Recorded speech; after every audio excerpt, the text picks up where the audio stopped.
Welcome, spirited viewers, to Healthy Living for the conclusion of our interview with vegan nutrition expert and naturopath, Dr. Pamela Popper, Executive Director of the Ohio, USA-based Wellness Forum.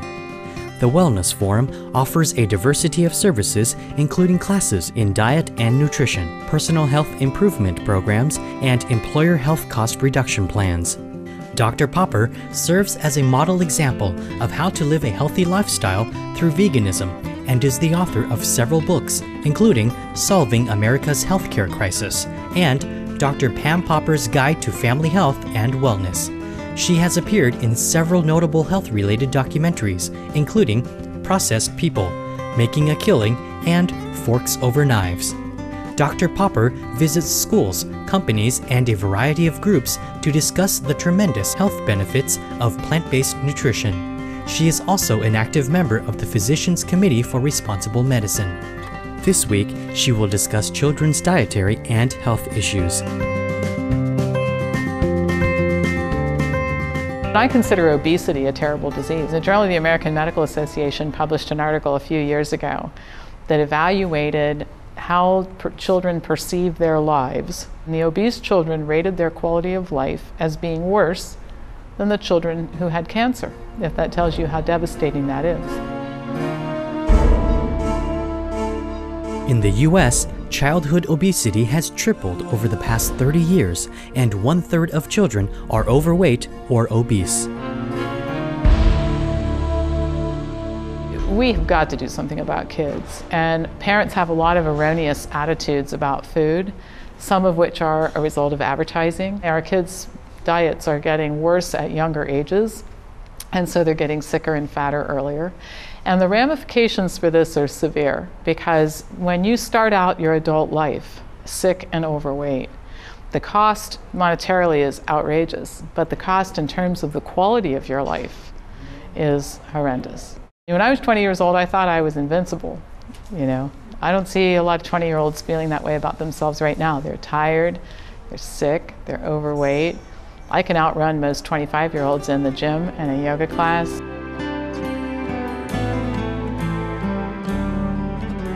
Dr. Popper is a firm believer that schools influence children's lives enormously. She has written in an online article, this influence of schools can be used to educate children about the importance of diet, lifestyle, and health, which can have the powerful effect of improving the health status of our kids in the future. If I'm in the 6th grade and there are vending machines with Mountain Dew and chocolate brownies, and I'm allowed to eat those things anytime, then the message that's being sent to me is Mountain Dew and chocolate brownies are okay to eat. And if I go to the cafeteria and there's cheese-laden pizza and French fries for lunch, I'm being taught that cheese, pizza, and French fries okay to have. So we really have to start looking at the way that we're approaching children about food and the examples that we're setting and the messages that we're sending. The health status of children is so terrible that the American Academy of Pediatrics issued a statement 2 or 3 years ago suggesting that we should start testing children for cholesterol at the age of 8. I can't think of anything worse than doing blood tests for cholesterol on 8-year-olds and prescribing statin drugs. And unfortunately, parents don't understand, and the general population doesn't understand, that if you eat French fries and cheeseburgers, you're going to end up with high cholesterol. So the health status of kids is terrible, and one of the reasons is the school food lunches and the other stuff that kids buy at school. The USDA operates a commodities program where excess food that shouldn't even be produced in the first place is bought up by the government and dumped into the school food program. So the kids get extra chicken nuggets and extra cheese and all the wrong foods. We're not buying up the excess broccoli and dumping it in the schools. We're buying up excess cheese and beef and meat and terrible foods. So it's very unfortunate that what our average child is consuming in school is some of the worst food that could possibly be served. And so it's no wonder that children at the age of 8 have high cholesterol, and we see high school students having heart attacks. A fast food meal for a child can be up to 1,000 calories. In order for an 8-year-old to exercise that away, the kid would have to get up in the morning, eat breakfast, and exercise until lunch. Eat lunch and exercise until dinner, and start all over again and exercise till bed. The Tipping Point by Canadian best-selling author Malcolm Gladwell says that little changes, when aggregated, can create a snowball effect. Social changes can become widespread very quickly after a critical mass is reached. Dr. Popper sees Mr. Gladwell's observations on transforming societies as applicable to the challenge of reversing the declining state of children and adult health in the U.S. I said in my book, if you want to help with this, you become the model citizen and you model the right behavior. So people look at you and say, I want to be like you. You're lean, you're energetic, your skin looks good, that sort of thing. We all have to start with ourselves, and then that becomes the center of influencing other people. And that's within our own immediate families and then all the other people that we can reach or care about. And there is a tipping point, and I don't know what it is in terms of numbers here, but at some point in time, this is going to catch on like wildfire. And it will completely overpower the existing system. And I think a grassroots effort like that is going to really change this.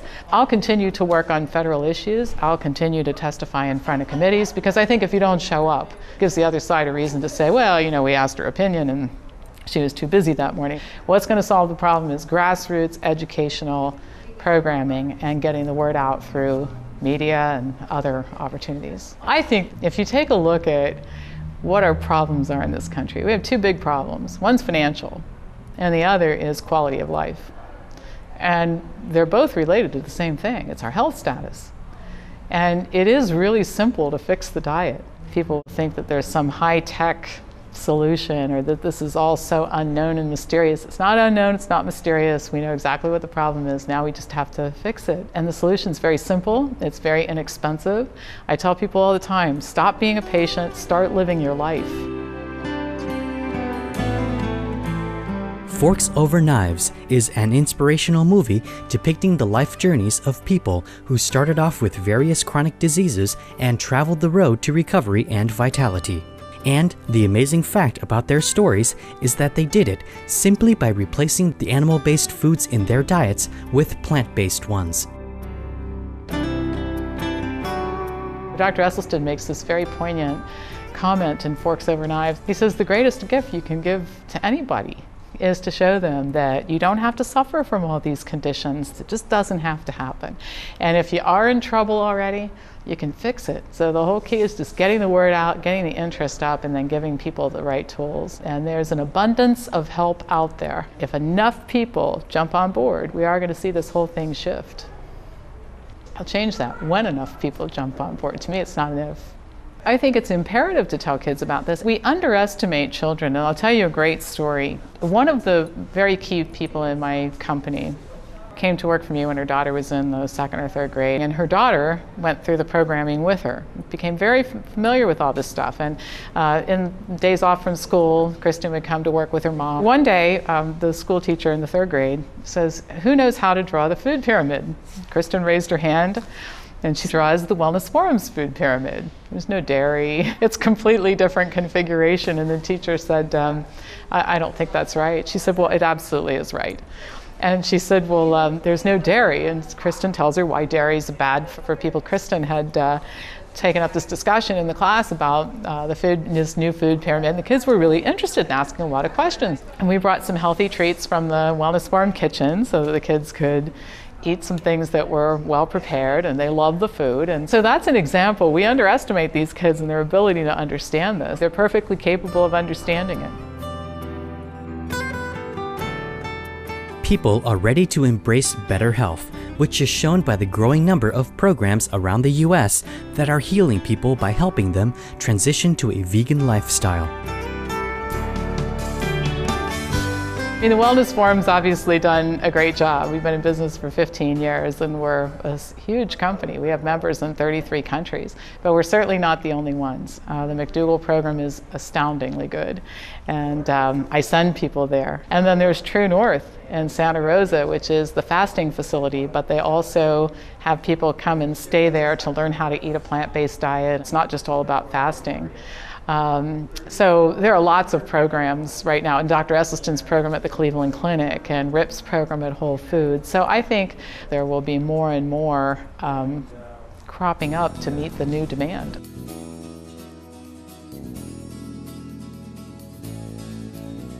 Dr. Pamela Popper, our appreciation for your sharing with us the manifold health benefits of a plant-based diet. May heaven bless your uplifting work and efforts to create a healthy vegan society for the benefit of all generations. For more information on Dr. Pamela Popper, please visit www.wellnessforum.com. Dr. Popper's book, Solving America's Healthcare Crisis, is available at www.amazon.com. Thank you for watching this episode of Healthy Living. May we all enjoy long, active lives. For more details, please visit www.suprememastertv.com/HL.